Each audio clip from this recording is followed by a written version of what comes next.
Aujourd'hui, on reçoit Zoé, une développeuse qui a remonté un business d'arnaque très juteux qui sévit sur TikTok. Elle ne s'appelle pas vraiment Zoé, c'est un nom d'emprunt, et sa folle histoire va l'amener jusque dans un commissariat. Tout commence par un live sur lequel l'arnaqueur explique qu'il a trouvé un bug dans TikTok. Il prétend qu'en lui faisant don de pièces, la monnaie virtuelle de TikTok, il va vous renvoyer un montant supérieur, avec évidemment un retour sur investissement incroyable de 1 euro pour 5000 euros, une véritable aubaine. Après avoir vu ça, on serait tous passés à la suite, mais Zoé, c'est pas ce qu'elle fait. Elle a creusé, elle s'est retrouvée plongée au milieu d'une quasi-mafia. Ils rendent leur arnaque assez crédible en se filmant en train d'envoyer des pièces à des viewers. Ils le font pas vraiment, en fait, ils bidouillent le code HTML de la page. Zoé a repéré qu'un des arnaqueurs s'était fait 250 euros en 45 minutes. Et une maman s'est plaint lui expliquant qu'elle avait perdu 900 euros quand son enfant s'est fait avoir avec sa carte. Mais il faut dire à ses victimes que si elles voulaient un aussi bon salaire, elles devraient plutôt se renseigner sur notre partenaire, Talent.io.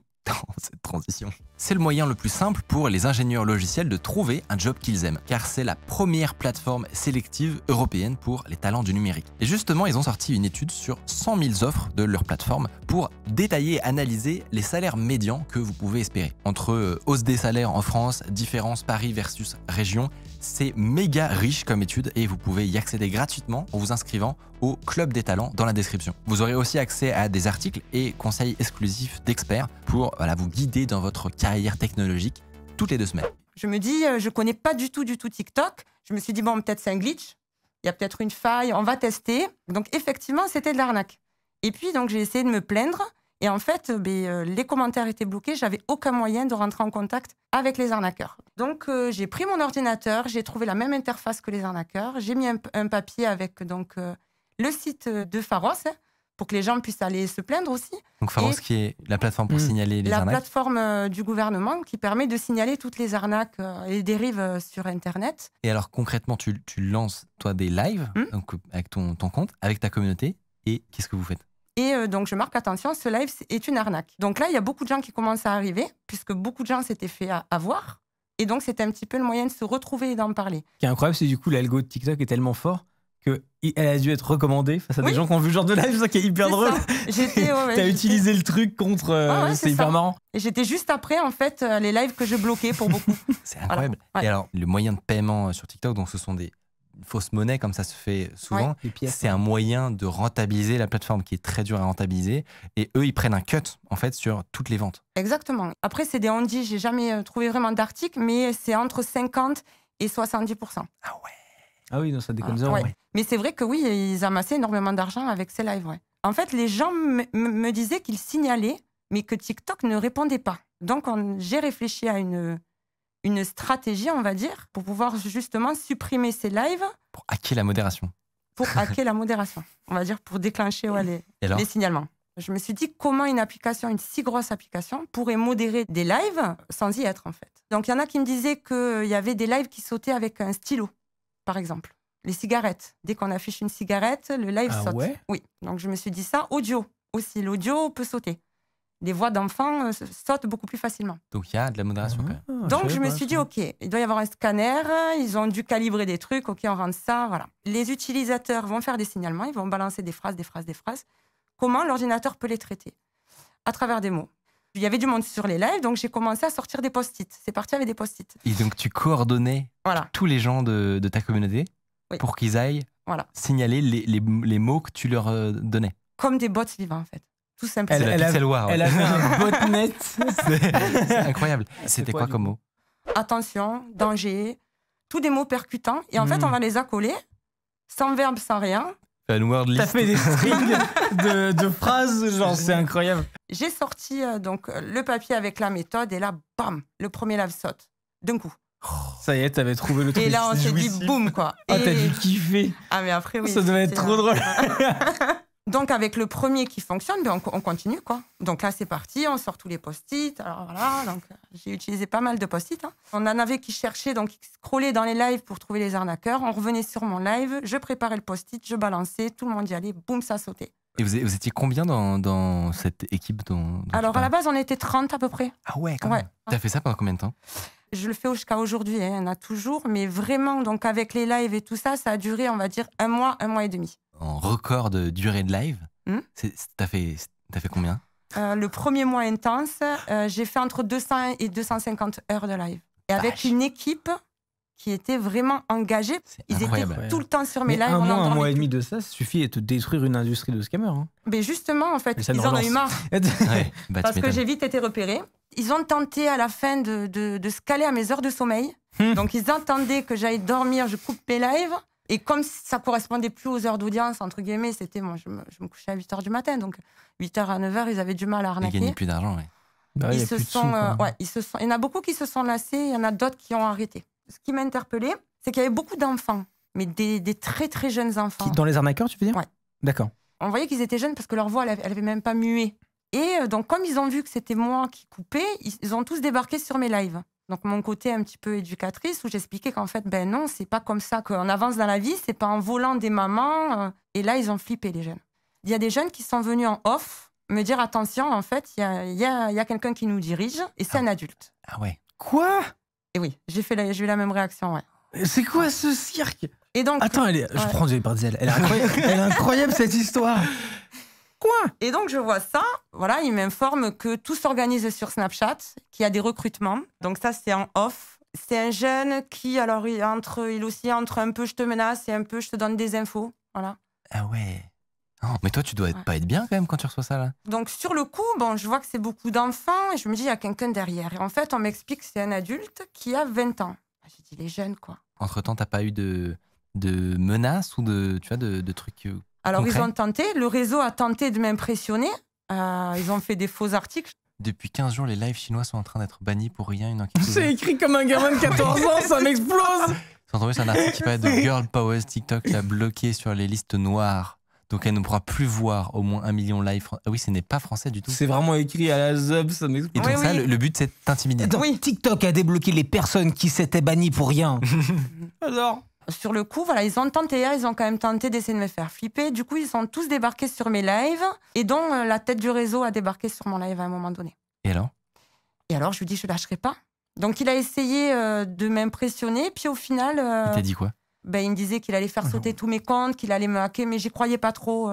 Des rumeurs dit une personne live signale les lives. Merci de nous donner plus d'informations. Pour que je puisse la bloquer directement. Frérot.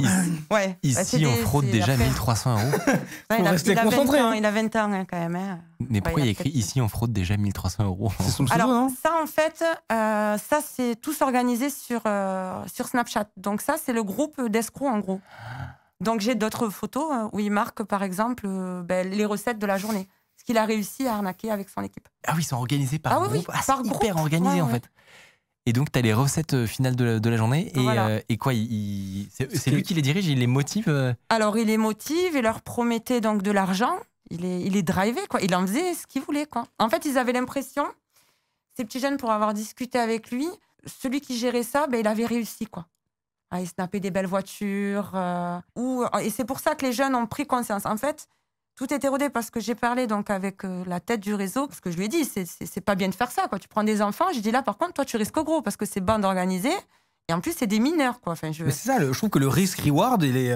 Voilà. Donc bon, il n'était pas en France, donc bien sûr, il se sentait intouchable. Tu as réussi à savoir d'où il venait ? Au Portugal.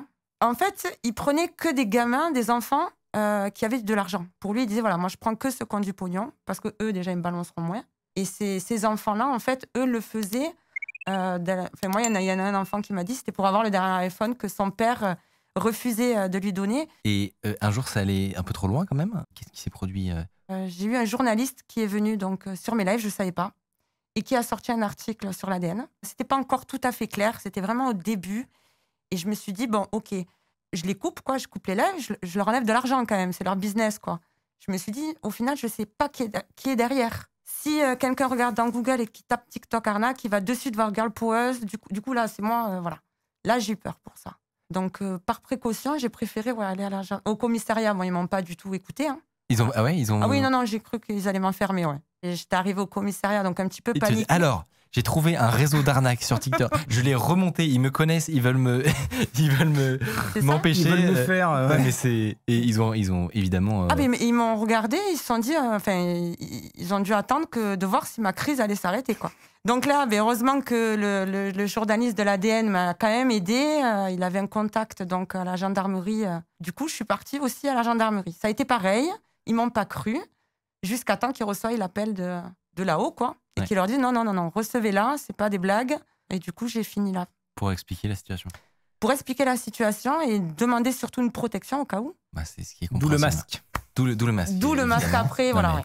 Exactement. C'est totalement compréhensible. J'ai aussi entendu parler une histoire de hacker albanais. Oui. Qu'est-ce que c'est que cette histoire? Ta vie est un film. Ce que je trouve formidable avec son profil, c'est que c'est un iceberg. Non, mais plus tu plonges, plus il y a des dingueries. C'est incroyable. C'est assez incroyable. Mais en fait, pour l'histoire des Albanais, ce qui s'est passé, c'est que donc on était tout le temps sur les lives. À un moment donné, il n'y en avait plus en France. Donc on s'est. Ça, c'est drôle. Déjà, c'est marrant. Donc j'étais sur les lives. Il y avait des moments où on n'avait rien à faire. Donc on s'est dit, on va faire un petit peu d'international. Donc on est parti, on a bloqué donc au Vietnam, on a bloqué aux États-Unis, on a bloqué en Argentine, il me semble. Enfin, c'était un pays espagnol. Et donc les Albanais, moi je croyais que c'était russe, ukrainien, parce que voilà, je comprenais pas tout. Et ils ont trouvé que c'était moi. Donc ils ont tous débarqué sur mon live. Donc c'est parti en menace. Moi entre deux, sur mes lives, je regardais derrière. J'avais dit à mon équipe, parce qu'il y en a qui sont hackers, donc j'aurais dit vérifier, voir si c'est pas des gamins ou si c'est pas des blagues, quoi. Donc ils m'ont dit fais attention. Donc là j'ai dit bon. Et là, je suis rentrée dans une négociation. Tu as négocié avec des hackers albanais. Tu as négocié avec des hackers albanais. Netflix, quoi. Tout le monde ne peut pas le dire. Il faut savoir, c'était tout avec Google Traduction, du coup. Enfin, c'était quand même assez comique, l'échange. Et donc, ils m'ont expliqué qu'ils n'avaient pas d'argent et qu'ils faisaient ça, que nous, on avait de l'argent. Donc, je leur ai dit non, on n'a plus d'argent depuis le gouvernement. Là, il nous a plumés et ça les a fait rigoler. Je leur ai dit, je ne veux plus vous voir dans l'algorithme français. Donc, si vous avez des VPN, vous avez quelque chose, vous sortez, vous restez dans votre pays. Vous parlez, mais... On les renvoie dans leur pays. Voilà. Voilà. Il faut le dire dans Underscore. C'est des cartels et chacun son territoire, d'accord? Parce qu'ils savaient de toute façon que ça marchait ce que je faisais. Donc, ils savaient qu'ils n'avaient pas le choix. C'est incroyable. Donc, je leur ai dit, OK. Je suis désolée. Je vais bloquer là-dessus pendant 10 minutes. Mais c'est fascinant. Et ça marche. Et donc là, ils commencent à me féliciter. En fait, ils étaient quand même aussi épatés. Ils se sont dit, elle est quand même... du culot, ouais. Ils me disent, OK, écoute, ils me disent félicitations. T'as tout trouvé. Ils m'ont dit, t'as tout trouvé. Ils m'ont envoyé plein de cœurs parce que bon, ils ne pouvaient pas tout parler. Donc, cœur. Et donc, voilà, bonne soirée. Ça a été plié en 10 minutes. Hein. Et depuis? Plus d'Albanais. Et donc, elle a fermé Schengen à elle toute seule, tu sais. C'est incroyable. Il y avait même des mises à prix sur ton compte pour le faire sauter. Oui, voilà, c'est ça. Dis-moi que c'était en monnaie TikTok. Non mais regarde ça. Regarde. Donc en gros, tu pouvais gagner dans le commentaire dès que vous l'avez fait. Oli fait 1 million de pièces, ouais. Et tu sais, il motive tout le monde pour gagner le prix, pour faire sauter son compte. C'est improbable, mec. Foutez le feu à sa baraque pour 1000 $. C'est incroyable. Allez, vite, signalez Girl Pose, les gars. Et il se rendait compte, la tête pensant de toute cette lui, histoire. il n'a pas duré longtemps, puis il a quand même eu peur à un moment donné dès qu'il a vu que j'étais dans Google. Il s'est dit, ouais, là, ça peut quand même être chaud. Et aujourd'hui, toi, tu vas toujours sur TikTok ou... Donc oui, parce qu'il y en a qui... Il y avait ce réseau-là, mais il y avait quand même des gens isolés. Donc ces gens-là ont continué, ont persisté, moi aussi, j'ai persisté. Et jusqu'à pas plus tard, la semaine dernière, il y en a un qui s'est fait avoir au minimum 700 € en 1h30. Il s'est fait arnaquer. Ah oui. Donc là, j'ai sorti des identités aussi. Voilà. Pour aussi montrer... et j'étais obligée d'impressionner aussi. Moi, je suis un arnaqueur sur TikTok, j'ai un peu peur. Il y en a qui ont eu peur. J'ai sorti leurs photos barrées, mais par exemple, il y en a un, Yacine, où je dis, bon, maintenant, Yacine, tu vas arrêter. Quoi. Quand il a vu la vidéo, il dit, oula. Imagine, t'es en train de scroller ton TikTok, là, que tu fais tes arnaques et tout. Tu vois ta tête. Tu vois ta tête. Ouais. Je l'ai fait quelques fois, oui. Ah ouais. Et donc, j'ai tout fait pour que la personne vienne sur mes lives. Elle est venue, la personne, et les arnaqueurs sont arrivés. Et on a négocié que les victimes se fassent rembourser sur mon live. Incroyable. C'est déjà arrivé. Les mecs se chient dessus et remboursent. Ben oui, parce qu'après, sinon, oui, je peux sortir des dossiers. Donc, ouais. Ou alors, il me félicite. Celui de la dernière fois, il m'a dit... Bravo. J'ai senti qu'il mérite de l'audience. Bravo, très fort. Une autre figure populaire qui remonte des filières d'arnaque sur Le Bon Coin, c'est Sandoz, qu'on avait reçu sur ce plateau et qui nous avait raconté comment il faisait croire à des arnaqueurs que leur ordinateur allait exploser. Ouais, ça passait. C'était dans cette vidéo, je vous laisse aller voir.